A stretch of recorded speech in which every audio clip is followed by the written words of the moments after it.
இந்த 30 வருஷத்துல அதர் தென் சினிமா அவரை பார்த்து நீங்க வியந்த விஷயம்னா என்ன சொல்லுங்க சார்? சூரியவம்சம் சில்வர் ஜூப்ளி போயிட்டு இருக்கு.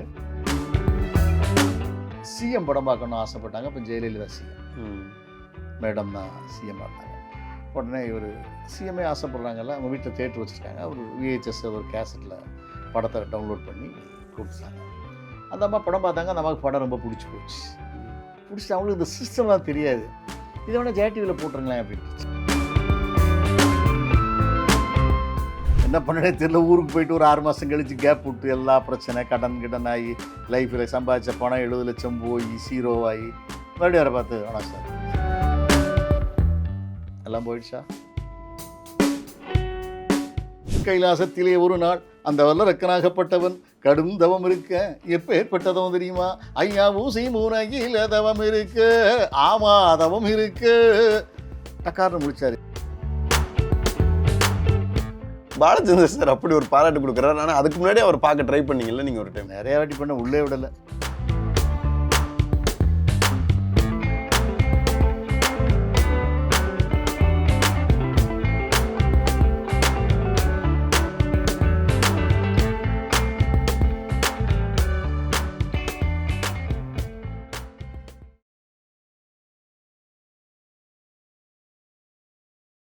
நீங்கள் அவர் 30 வருஷத்துக்கு முன்னாடி முதல்ல சந்திச்சது இல்லையா சார்? அப்படி இருக்கும்போது இந்த 30 வருஷத்தில் அதர் தென் சினிமா அவரை பார்த்து நீங்கள் வியந்த விஷயம்னா என்ன சொல்லுவீங்க சார்? சூரியவம்சம் சில்வர் ஜூப்ளி போயிட்டு இருக்கு. மிகப்பெரிய ஹிட்டு. சூரியவம்சம்லாம் எடுத்தெடுப்பில் ஹிட். மற்ற படங்கள் மாதிரிலாம் இல்லை. ஒரு ஷோவில் ஹிட் ஆகி கப்பன்னு 4 ஷோஸ் ஹவுஸ்ஃபுல் விட்டு திருநெல்வேலி, மதுரை, கோயம்புத்தூர்லாம் அட்வான்ஸாக பறக்குது படம். அப்படி போயிட்டு இருக்கும்போது ஒரு 40வது நாளோ 30வது நாளோ சிஎம் படம் பார்க்கணும்னு ஆசைப்பட்டாங்க. இப்போ ஜெயலலிதா சிஎம் மேடம் தான் சிஎம்மாக இருந்தாங்க. உடனே இவர் சிஎம்ஏ ஆசைப்படுறாங்கல்ல, அவங்க வீட்டில் தேட்டர் வச்சுருக்காங்க. அவர் விஹெச்எஸ் ஒரு கேசட்டில் படத்தை டவுன்லோட் பண்ணி கொடுத்துட்டாங்க. அந்த அம்மா படம் பார்த்தாங்க. அந்த அம்மாவுக்கு படம் ரொம்ப பிடிச்சி போச்சு. பிடிச்சிட்டு அவங்களுக்கு இந்த சிஸ்டம்லாம் தெரியாது. இதை வேணால் ஜேடிவியில் போட்டுருங்களேன் அப்படின்ட்டுச்சு. சரி போட்டுடலாம், டிவியில் போடுறது தானே, சேஃப்டியில் போட்டுருங்க. நம்ம சவுத்ரிட்ட வேணால் காசு கொடுத்து அது என்ன ரேட்டோ அதை நம்ம சேட்டலைட் காசு கொடுத்துடலாம், போட்டுருங்கன்னு அவங்க போட்டாங்க. பேசாமல் அப்போவே 40 நாளில் போட்டாங்க. போட்டால் டிஸ்ட்ரிபியூட்டர்லாம் குதிச்சு எழுதுறாங்க. என்ன சார் நீங்கள் அதுக்குள்ளே டிவியில் போட்டிங்கன்னா சார் அச்சார் போச்சாருனாங்க. ஜெயலலிதா அம்மாவுக்கும் இது இவ்வளோ பெரிய தப்பான விஷயங்கள் தெரியாமல் போயிடுச்சு. என்னையா படம் ரிலீஸ் ஆகிடுச்சு, இது கேசட்டில் போடுறது நம்ம தேட்டரில் நம்ம சேனலில் போட்டு விட்ருவோம், அதில் சன் டிவியில் விற்றுருவாங்க, சன் டிவி போடுவோம்னா நம்ம போடுவோமேன்னு போட்டாங்க. உடனே இந்த அம்மாட்ட போய் சரத்குமார் சார் சொல்லிட்டார். அப்போ சரத்குமார் சாரும் அங்கே நல்ல லிங்கில் இருந்தார், ஏடிபிக்கிற பொறுப்பில் இருந்தார். அவர் போயிட்டு, அம்மா இது என்னம்மா அப்படி திடீர்னு போட்டிங்க, அது பெரிய பிரச்சனையாச்சு, டிஸ்ட்ரிபியூட்டர்லாம் மாட்டிக்கிட்டார், சௌத்ரி சார் சிக்கலில் மாட்டிக்கிட்டாரு. ஓ இது அவ்வளோ பெரிய தப்பாக இது, சாரி எனக்கு அது அவ்வளோ டீட்டெயில் தெரியாமல் போச்சு, நீங்கள் மிஸ்டர் சௌத்ரியை வர சொல்லுங்கள் அப்படின்ட்டாங்க. நம்ம சௌத்ரி சார் வீட்டுக்கு போயிட்டார். வீட்டுக்கே வர சொல்லுங்கள், நான் பேசுகிறேன் அவர்கிட்ட. உடனே அப்படி உட்காந்துருக்காரு. அந்த அம்மா ஸ்டெப்ஸில் இறங்கி வராங்க. ஹாய் மிஸ்டர் சௌத்ரி, எனக்கு இதெல்லாம் தெரியாது, என்னன்னே புரியலை, திடீர்னு உங்களுக்கு ரொம்ப லாஸ் வரும்னு சரத் சொன்னார், கவாப்பாப்னு மேனேஜரை கூப்பிட்டாங்க. செக் எடுத்துகிட்டு வரணும், செக் புக் எடுத்துவாங்க. கையெழுத்தை போட்டு ஜெயலலிதா பிளாங்க் செக்கை சௌத்ரி சட்டை போட்டுச்சு. மிஸ்டர் சௌத்ரி, உங்களுக்கு எத்தனை கோடி லாஸ் வருமோ அதை ஃபில் பண்ணுங்கள், இது என்னுடைய பர்சனல் அக்கௌண்ட் செக் தான், நான் சைன் பண்ணி தரேன். செக் பார்த்தாரு, வேற ஒருத்தர் தான் ஃபில்லப் பண்ணலாமே, 10 கோடின்னு போட்டால் கூட ஒன்றுமே இல்லை. அந்த அம்மா சைன் பண்ணியே கொடுக்குறாங்க. அவங்களுக்கு அது பெரிய அமௌண்ட்டும் இல்லை. ஆமாம், எவ்வளோ 10 கோடிக்கு அந்த நேரத்தில் பெரிய அமௌண்ட்டு தானே. இல்லை ஜெயலலிதா மேம் சொல்கிறேன். ஆமாம், அந்த அம்மாவுக்கு ஒன்றுமே சாதாரண அமௌண்ட்டு தானே, எவ்வளோ கோடினாலும் சாதாரணம் தான்.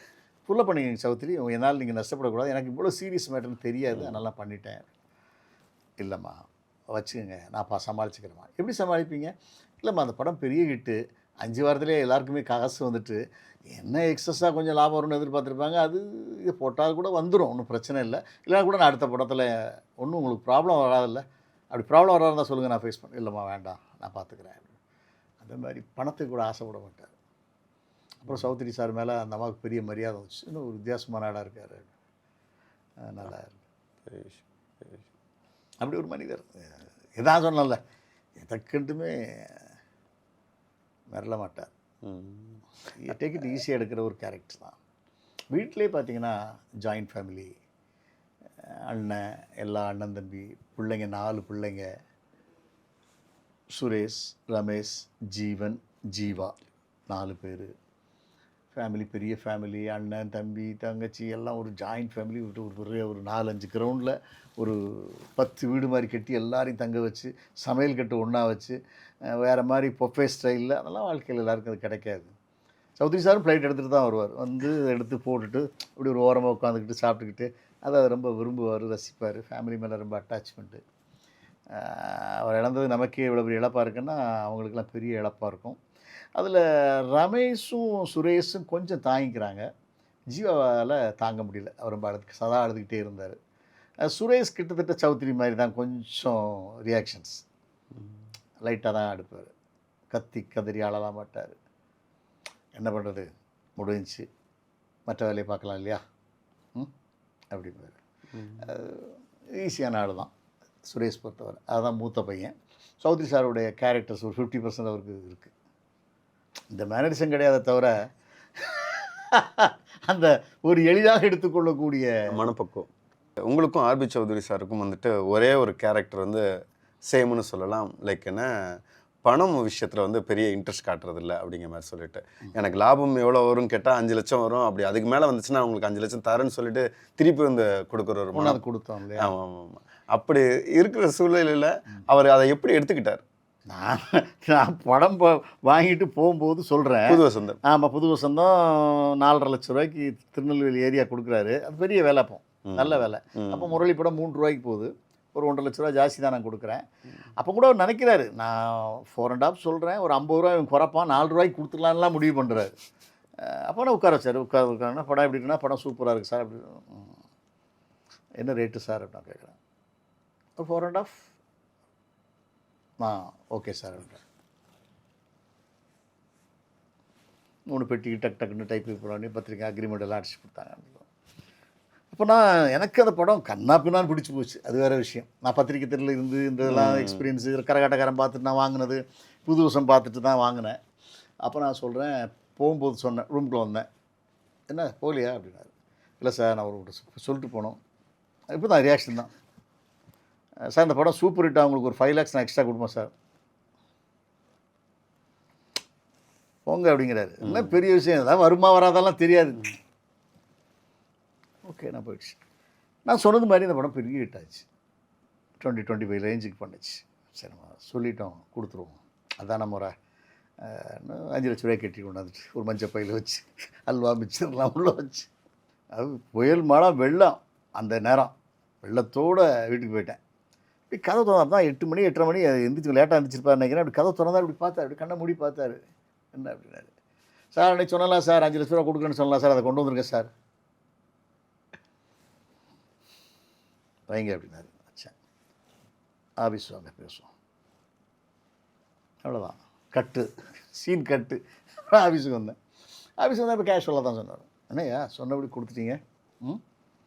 சரி, இனிமேல் என்ன நினைக்கிறேன்னா, கண்டினியூவாக ப்ரொடக்ஷன் இருக்குது, ரேட்டெல்லாம் ஃபிக்ஸ் பண்ண வேண்டாம், நீங்கள் எடுத்துகிட்டு போங்க, என்ன கலெக்ஷன் அதோ பாதி வச்சுக்கலாம். Okay bye. அப்படி பண்ணி தான் நிறையா சம்பாதிச்சோம். சேரன் பாண்டி அது இது எல்லா படமும் கண்டினியூவாக நாட்டாம வரைக்கும் படம் வாங்கிட்டே இருக்கோம். திடீர்னு ஒரு நாள் அவர் மேலே போய் நின்னேன்.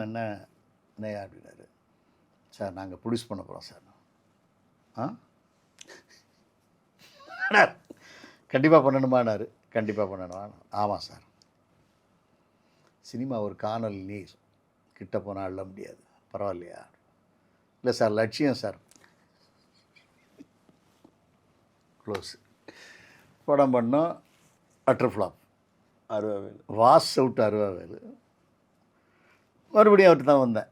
என்ன பண்ணனே தெரியல. ஊருக்கு போயிட்டு ஒரு 6 மாதம் கழித்து கேப் விட்டு எல்லா பிரச்சனை, கடன் ஆகி, லைஃப்பில் சம்பாதிச்ச பணம் 70 லட்சம் போய் சீரோவாகி மறுபடியும் அவரை பார்த்து, வேணாம் sir,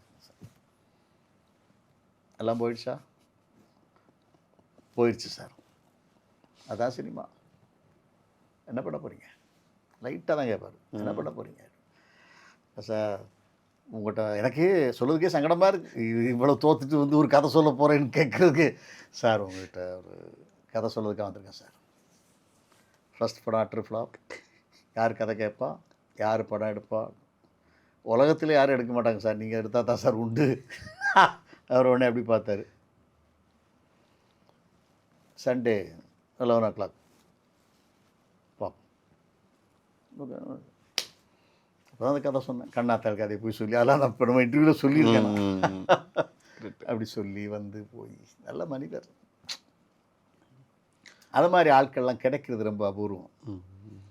AVM Saravanan sir, RB Choudhary sir, TR Ramanna sir, பெரும்பாலும் சினிமாவில் இருக்கவங்க ஒரு ப்ரெஷராகவே இருப்பாங்க. அவங்க ஒரு டென்ஷன்லேயே இருப்பாங்க.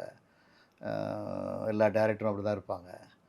ரொம்ப கூலாகவே வாழ்ந்தவர், எதுக்குமே அதிர்ச்சி ஆகாதவர். அவருடைய ஃப்ரெண்டு டெத்து கூட ஆயிடுச்சு. அவர் கூடயே ஒரு ஆள் இருந்தார், அவருடைய ஃபைனான்ஸு ஒரு பான் புரோக்கர் கடை வச்சுட்டு பக்கத்தில் இருப்பார். அவர் தான் சௌத்ரி சார் ரொம்ப ஃப்ரெண்டு. நான் கூட கேட்டேன் அன்றைக்கி, சார் வரேங்க சார், அவன் போயிட்டான்ப்பா, ரொம்ப கஷ்டமாக போச்சு, போயிட்டான், என்ன பண்ணுறது. எதையுமே ஈஸியாக எடுப்பார். என்ன பண்ண முடியும், நம்ம அதுக்காக முட்டி மோதி எழுதா வந்துட போதா. அவருடைய மரணத்தை கூட ஒரு ஈஸியாக தான் எடுத்திருப்பார், ஈஸியாக தான் கடவுளில் சொல்லிட்டு புறப்பட்டுருப்பார். அப்படி ஆள் தான். ஐயோ என்ன அப்படி கொண்டு போயிட்டு என்ன அடிச்சுட்டே வச்சு அதெல்லாம் கேட்க மாட்டார், கெஞ்சவும் மாட்டார். இப்போ ரஜினி சார் 99 படம் எடுத்தார், ரஜினி சார்ட்டெல்லாம் போய் நின்று கேட்டிருந்தா கொடுத்துருப்பார்ல, அப்படி கேட்க மாட்டார். கமல் சார்ட்டையும் போக மாட்டார்.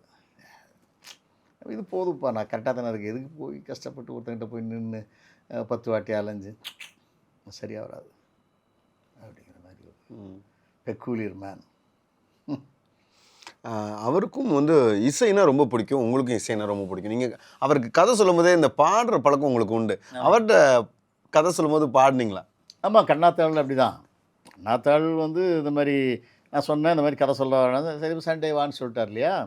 சண்டே ஒரு 11 o'clock வந்துருனாரு. நான் அப்படி இந்த மாதிரி சோபாவில் உட்காந்துட்ருக்கேன், அப்படி டோரே பார்த்துட்ருக்கேன். இந்த பக்கம் வால் கிளாக் இருந்துட்டு அப்படி டோரை பார்க்குறேன். 11 அடிக்கும் போது டக்குன்னு பேன் பண்ணால் டோர் திறக்கும். கரெக்டாக வருவார். அந்த என்ன சைலண்ட் உட்காரு, அப்படி வந்து உட்காந்தார். டீ வேணுமான்னு கேட்குறாரு. குடிக்கலாம் சார். அதெல்லாம் கம்மி வச்சுருவார், பூரா ரியாக்ஷன்லாம் போகும். டக்குன்னு குடிப்பார். குடிச்சிட்டு கதை சொல்லுங்கள் கேட்போம், அப்படிலாம் இருக்காது. அப்படி கண்ணை மூடிட்டார். நான் ஆரம்பித்தேன். கைலாசத்திலே ஒரு நாள் அந்த வல்லரக்கனாகப்பட்டவன் கடும் தவம் இருக்க, எப்போ ஏற்பட்டதவம் தெரியுமா? ஐயா ஊசி மூனகில தவம் இருக்கு, ஆமா தவம் இருக்கு. டக்கார்னு முடித்தார். என்ன பயங்கர பாட்டெலாம் போது முடித்தார். உடனே இல்லை சார், பாட்டில் இருந்து தான் ஃப்ளாஷ்பேக் போகுது, போட்டு அப்படி ஒரு ரசனையான ஆள் தான். எல்லாருக்கும் எல்லாமே அவர்கிட்ட ஒரு பெரிய ஞானம் என்ன இருந்துச்சுன்னா, கலை ஞானம்னு பார்த்தீங்கன்னா என்ன இருந்துச்சுன்னா, ஒரு ஆள் கதை சொல்லும் போதே படமாக பார்ப்பார். அந்த ஞானம் உண்டு அவர்கிட்ட. கதை சொன்னால் ஒரு ஃபஸ்ட் ஹாஃப் நல்லா இருக்கியா, செகண்ட் ஹாஃப் கொஞ்சம் சுமாராக இருக்குல்ல அப்படின்னு சொல்லுவார். கதை வந்து இடைக்கு அப்புறம் இந்த கதை அப்படி இருக்குன்னு சொல்ல மாட்டார், படம் பார்த்துட்டு சொல்கிற மாதிரியே சொல்லுவார். அது மாதிரி நல்ல ஒரு ரசனை, நல்ல ஒரு டேஸ்ட்டு. அதே மாதிரி தான் நீங்களும் கதை சொல்லும் போதே ஒரு டபுள் பாசிட்டிவ் மாதிரி காட்டுற ஒரு ஆள் தான். பாலச்சந்தர் சார். பாலச்சந்தர் சார் அப்படி ஒரு பாராட்டு கொடுக்குறாரு. ஆனால் அதுக்கு முன்னாடி அவர் பார்க்க ட்ரை பண்ணீங்கல்ல நீங்கள் ஒரு டைம்? நிறையா வாட்டி பண்ண, உள்ளே விடலை. நடிக்க சான்ஸ் கேட்டு அவர் வீட்டில் ஏதோ பெரிய ஆட்களோடு டிஸ்கஸ் பண்ணிகிட்டு இருக்கார். டைரக்டர்ஸ் சுரேஷ் கிருஷ்ணா அது இதுன்னு வச்சுட்டு அவர் கராராக பேசுவார், மிலிட்ரிக்கார் மாதிரியே இருப்பார். ஒரு மாதிரி யாருன்னு வாட்ஸ் சொல்கிறார், இந்த ப்ராப்ளம் வச்சு கிளியர் பண்ணணும், அப்படி கிளியர் பண்ணி ரொம்ப வச்சுருக்காரு. நான் தூரத்துலேருந்து பார்த்துட்டே இருக்கேன். இவர் என்ன ரொம்ப வெள்ளைக்கார மாதிரி பேசுகிறாரு, இவர் போய் நம்ம போய் எங்கே போய் சான்ஸ் கேட்க ஒன்றும் புரியலையே அப்படின்ட்டு சரி தைரியத்தை வரவழைச்சிட்டு கேட்டுருவோம். ஏதோ வந்துவிட்டோம், மெட்ராஸுக்கு வந்துவிட்டோம், நடிக்க சான்ஸ் கேட்டுருவோம். இவர் தான் ரஜினிகாந்த் அறிமுகப்படுத்தினாங்க, கமல்ஹாசன் அறிமுகப்படுத்தினு சொல்கிறாங்க, பரவாயில்ல எப்படியா பார்த்தோம். இந்த டீம் எல்லாம் அப்படி விலகுனது ஓகே அப்படின்னு சொல்லி ஒரு சாப்பிட்றதுக்காக மேலே ஸ்டெப்ஸ் ஏற போகிறாரு. அப்படி ஸ்டெப்ஸ் ஏறாரா, சார் வணக்கம் சார். அவர் சம்மந்தம் இல்லைட சவுண்டு கேட்கணும் சச்சுன்னு பார்த்தார். வணக்கம் சார். யார் நீங்கள்? கட்டுக்கட்டுன்னு கேட்குறாரு. யார் நீங்கள்? எனக்கு அப்போவே ஒரு மாதிரி ஆடிடுச்சு. சார் நான் நடிக்க சான்ஸ் கேட்டு என்னோடய அப்பாயின்மெண்ட் வாங்கியிருக்கீங்களா நீங்கள்? எங்கே அப்பாயின்மெண்ட்லாம் எங்கே போய் வாங்குறது? இல்லை சார், என்னுடைய அப்பாயின்மெண்ட் வாங்காமல் என்னை பார்க்க வந்ததே mistake. Okay get out. Sorry sir, போயிட்டேன். இது சரியாக வராது, இந்த சான்ஸ் வேண்டாம், ஒன்றும் வேண்டான்னு போயிட்டேன். அது ஒரு காலம். அப்புறம் கண்ணாத்தாள்லாம் அவங்க பார்த்துட்டு டைரக்டருடைய டாக்டர் வந்து புஷ்பா மேடம், அவங்க பார்த்துட்டு தான் என்னை கூப்பிட்டு அனுப்பிச்சாங்க. எங்களுக்கு ஒரு படம் பண்ணணும், கண்ணாத்தாள் மாதிரி பண்ணணும். எத்தனை வருஷம் இடைவெளி சார்? அது 10 வருஷம் இருக்கும். மறந்துருப்பார். கண்டிப்பாக மறந்து ஒரு நாள் தானே சந்தித்தேன். நான் வரேன் அப்புறம் காட்டிக்கவும் இல்லை, வந்தார். அதுக்கப்புறம் என்கிட்ட கதை சொல்லும்போது இந்த மாதிரி நான் சொன்னேன், இந்த மாதிரி ராஜராஜேஸ்வரின்னு ஒரு படம் நாங்கள் டைட்டில் தர்றோம், ஒரு சின்ன கேசட் வந்துடும், அதை நீங்கள் கொஞ்சம் பாருங்கள், ஹிந்தி படம், அது ஒரு வேற ஒரு சப்ஜெக்ட், அது ஒரு லவ் சப்ஜெக்ட்டு, அதை நீங்கள் சாமி படமாக உல்ட்டா பண்ணுங்கள், சரி கொடுங்க அப்படின்னு சொன்னேன். அந்த சப்ஜெக்டை வச்சு நான் உல்ட்டா பண்ணி ஒரு சப்ஜெக்டாக பண்ணிட்டேன். அதை ஃபஸ்ட்டு இந்த மேடத்திட்ட சொன்னேன். மேடம் சொன்னாங்க, அப்பாட்ட ஒரு வாட்டி சொல்லிடுங்களேன் அப்படின்னாங்க. அப்பாட்டெல்லாம் சொல்லணுமா அப்படின்னு. இல்லை இல்லை, நம்ம ப்ரொடக்ஷனில் எது எடுத்தாலும் அப்பாட்டையும் ஒரு வாட்டி சொல்லிவிடுவோம், ஒன்றும் பயப்படாதீங்க, அப்பாட்ட வந்து A to Z டேஸ்ட் உண்டு, அப்பா ஹை லெவல்லையும் பண்ணுவார், பக்கா ராமநாதன் படத்து கதையை சொன்னாலும் கேட்பார், ரசிப்பார், இது ஓடும்னு சொல்லுவார், அதெல்லாம் அவர்கிட்ட எல்லா பக்குவமும் உண்டு, நீங்கள் வாங்க அப்படின்னாங்க. சரி மேடம் அப்படின்ட்டு தான் நான் அதே பாலச்சந்தர் சார் கம்பெனிக்கு என்னோடய அப்பாயின்மெண்ட் அவருக்கு ஃபிக்ஸ் பண்ணி கொடுத்துட்டாங்க. பாரதி கண்ணன் ஒரு டைரக்டர் நீ கதை சொல்ல வராருப்பா, நீங்கள் கரெக்டாக 10 மணிக்கு நீங்கள் வந்துருங்கப்பா. அவர் அதே மாதிரி ஒரு காரில் வந்தார், ஒயிட் அண்ட் ஒயிட் போட்டு, விபூதி பட்டைக்கிட்டெல்லாம் போட்டு சர்ச்சன் வந்தார். ஒயிட் அண்ட் ஒயிட் 12 பாயிண்ட் ஆகிட்டு, நான் 2-3 பேர் உட்காந்துருக்கோங்க. இல்லை யார்? பாரதி கண்ணன் சார். நான் தான் சார். உங்களுக்கு தானே அப்பாயின்மெண்ட் கொடுத்துருக்கோம்? Yes sir. உள்ளே வாங்க. அப்படி தானே உள்ளே போனேன். உள்ளே போனால் கதை சொல்லுறேன். நான் நிறைய என்கேஜ்மெண்ட்ஸ் நிறைய பிஸியாக இருக்கிறேன். எனக்கு ஒரு 20 மினிட்ஸ் 15 மினிட்ஸில் கதை சொல்லி முடிச்சிருந்தேன். ஓகே ஓகே ஓகே எல்லாம் ரெடி பண்ணுங்கள், யாரும் க்ளோஸ் பண்ணுங்கள், யாரையும் வர விடாதீங்க, டக் டக் டக்குன்னு இன்ஸ்ட்ரக்ஷன் கொடுக்குறாரு. ஓகே சொல்லுங்கள். சரி பார்த்துட்டே இருந்தார். சரி ரைட்டு, நம்ம தைரியமாக தைரியத்தை வர வச்சுட்டு அடிச்சிட வேண்டியது அப்படின்ட்டு சார். இப்படி ஒரு ஃபாரஸ்ட் சார், ஒரு நிலா வெளிச்சம், இந்த மாதிரி ஒரு பௌர்ணமி இன்னைக்கு அந்த ஒரு மலை ஜாதி பெண்கள் அவங்கெல்லாம் ஒரு கல்யாணம் பண்ணுறாங்க. அந்த கல்யாணத்தில் கல்யாணம் முடியும். கல்யாணம் முடிஞ்சால் ஃபஸ்ட் நைட்டில் அந்த ஹீரோயின் ஒரு சாங் பாடுவாங்க சார். அந்த சாங் வந்து எப்படி இருக்குன்னு கேட்டிங்கன்னா இந்த பேட்டர்னில் இருக்கும் சார். அப்படின்னு நான் ஒரு 4 வரி பாடுறேன். ராசாவே என்ன தெரியலையா, சின்ன ரோசா பூ என்ன புரியலையா, அந்த உச்சி மலை தேனருவி தெரியலையா, நெசமாத்தா என்ன மறந்துட்டியா. ஒரு மாதிரி ஒரு மெலடி சாங். சாங்கெல்லாம் படிப்பாங்க சார். இப்படி சார் இப்படி சார். அப்புறம் அந்த ஒரு குரூப் வருவாங்க சார். போய் சார் இப்படி கதையை ஃபுல்லாக போயிட்டே இருக்கு. நான் இன்டர்வலுக்கு கண்டினியூ பண்ணி அப்படி சொல்லிட்டே இருக்கேன். 2 hours ஆயிடுச்சு. 10 to 12 வரைக்கும் அப்படியே உட்காந்துருக்காரு, சல்லுன்னு உட்காந்துருக்காரு. ஓகே புஷ்பா டக்கு அந்த அம்மா வந்துச்சு. இவர் நீ ஒரு கதை சொல்ல சொன்ன, இவர் என்கிட்ட ஒரு டபுள் பாசிட்டிவ் காமிச்சிட்டார், படத்தை போட்டு காமிச்சிட்டாரு. இவர் ஒரு மாதிரியாக கதை சொல்கிறதுல வேறு மாதிரியாக இருக்கிறாரு அப்படின்னு. Thank you sir. ஆமாம், நீங்கள் கதை சொல்லிகிட்டு இருக்கும்போது பாட்டெலாம் பாடுறீங்களே எப்படி, அது எப்படி ரெக்கார்டிங் முன்னால் உங்களால் பாட முடியுது? இல்லை சார், நான் ஒரு யூகத்தில் பாடுறேன், அதுவே பாட்டு கிடையாது, அங்கே போய் மாறினால் மாறும், சும்மா இந்த இடத்துல இப்படி ஒரு பாட்டு வருது, இந்த இடத்துல இப்படி பாட்டு வருதுன்னு உங்களுக்கு கதை கேட்கும்போது ஒரு பாடலோடு கேட்டால் ஒரு 5-6 பாட்டும் இந்த படத்தில் இருக்குங்கிறது உங்களுக்கு ரிஜிஸ்டர் ஆகும் இல்லையா? அது பெரிய விஷயம். அது சாதாரண விஷயம் இல்லை. இந்த இடத்துல இப்படி ஒரு பாட்டு வரணும் அப்படின்னு நீங்களே க்ரியேட் பண்ணுறது, அதை பாடி காட்டுறது பெரிய விஷயம். Okay, all the best. Double positive பார்க்க வரேன். தேங்க்யூ. ஓ எஸ், வாங்க போவோம். அது என் வாழ்க்கையில் ஒரு மறக்க முடியாத ஒரு சம்பவம் தான். கே பாலச்சந்தர் சார்ட்ட அப்படி ஒரு 2 பேருமே ஒரு லெஜெண்டரி அந்தஸ்து உள்ள ஒருத்தங்க தான் சொல்லணும். ஆர்பி சௌத்ரி சாராக இருக்கலாம், பாலச்சந்தர் சாராக இருக்கலாம். 2 பேர்ட்டுமே கதை சொல்லி இம்ப்ரெஸ் பண்ண முடிஞ்ச உங்களால் ஏன் முதல் படத்தில் அது மிஸ் ஆனிச்சுன்னு நினைக்க யோசிச்சிருக்கீங்க? யார்ட்டுமே சொல்லலை. சூனாபானாவோட அந்த பாயசம் குடிக்கிற அந்த சரக்கு அந்த சீனில் நீங்கள் அந்த படத்தோட டைரக்டர், அந்த படத்தில் நடிக்கலாங்கிற கான்ஃபிடென்ட் எப்படி சார் இருந்துச்சு? ஒரு ஆளை போட்டிருந்தேன், ஒரு 4 டேக்கு 5 டேக்கு 6 டேக்கு 10 டேக்கு வாங்கிட்டே இருந்தார். ஊர்வசி வேற டப்பிங்கில் ஒரு கலக்கி விட்டாங்க. பாரதிகண்ணன் ஒரு நிமிஷம் அவங்க வாங்க அப்படின்னாங்க. நான் கண்டினியூவாக 7 படம் இது வரைக்கும் நான் கிளைமேக்ஸில் செத்தேன்.